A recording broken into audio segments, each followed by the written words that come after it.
எங்களை நம்புகிற மக்களுக்கு நான் நிச்சயமாக சொல்கிறேன், உங்கள் எல்லோருடைய நம்பிக்கையை நாங்கள் நிச்சயம் காப்பாற்றுவோம். இந்த உறுதியோடு தேர்தல் அறிக்கையில் சொல்லப்பட்டிருக்கக்கூடிய வாக்குறுதிகளில் எல்லாமே முக்கியமான வாக்குறுதிகள் தான். நேரத்தின் அருமை கருதி முக்கியமான சிலவற்றை மட்டும் சுருக்கமாக தலைப்புச் செய்திகளாக நான் அறிவிக்கிறேன். முதல் வாக்குறுதி, இதுவரை 1 முதல் 5ஆம் வகுப்பு வரை படிக்கும் 19 லட்சம் குழந்தைகளுக்கு முதலமைச்சரின் காலை உணவு திட்டத்தில் காலை உணவு வழங்கணும்.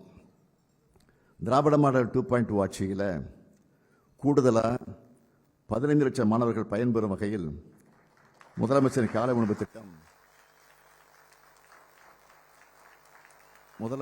முதலமைச்சரின் காலை உணவு திட்டம் 8ஆம் வகுப்பு வரை விரிவுபடுத்தப்படும்.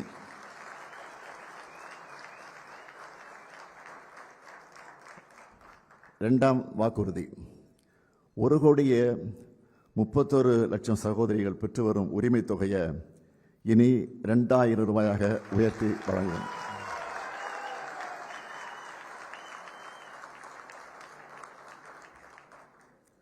மூன்றாவது வாக்குறுதி, இலவச மின்சாரம் பெறும் 20 லட்சத்திற்கும் மேற்பட்ட விவசாயிகளுக்கு எந்தவித மீட்டரும் பொருத்தப்படாத நவீன மின்சார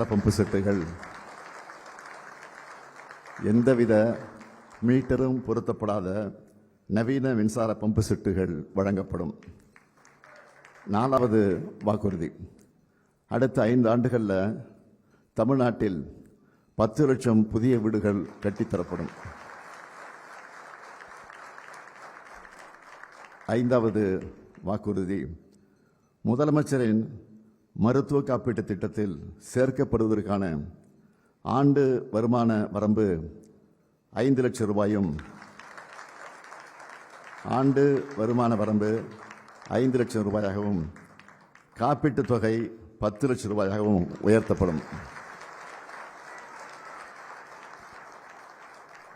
6வது வாக்குறுதி, உயர்கல்வி சேர்க்கை அதிகரிக்க புதுமை பெண் தமிழ் புதல்வன் திட்டத்தின்படி மாதந்தோறும் வழங்கப்பட்டு வரும் 1000 ரூபாய் இனி 1500 ரூபாயாக உயர்த்தி வழங்கப்படும். 7வது வாக்குறுதி, நெல் கொள்முதல் விலை குவிண்டால் ஒன்றுக்கு 3,500 ரூபாயாக உயர்த்தி வழங்கப்படும். கரும்பு கொள்முதல் விலை டன் ஒன்றுக்கு 4,500 ரூபாயாக உயர்த்தி வழங்கப்படும். 8வது வாக்குறுதி, பால் கொள்முதல் விலை லிட்டர் ஒன்றுக்கு 5 ரூபாய் உயர்த்தப்படும். 9வது, முதியோர் உதவித்தொகை 1,200 ரூபாயிலிருந்து முதியோர் உதவித்தொகை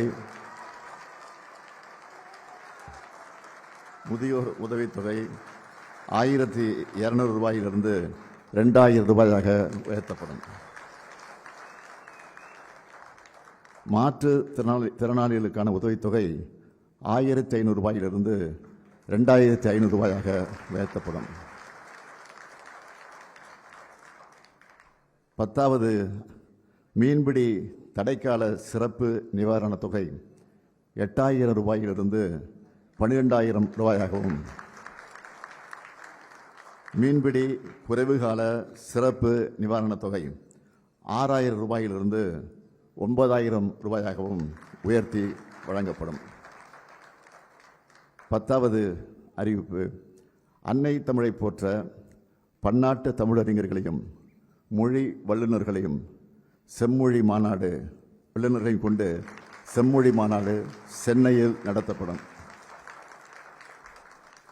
12வது, ஒன்றிய மாநில உறவுகள் குறித்து ஆராய தமிழ்நாடு அரசால் அமைக்கப்பட்ட நீதியரசர் குரியன் ஜோசப் தலைமையிலான அறிக்கையை நாடு முழுவதும் விவாதப் பொருளாக்கி மாநில அரசுகளின் உரிமைகளை நிலைநாட்டும் அனைத்து நடவடிக்கைகளையும் மேற்கொள்வோம்.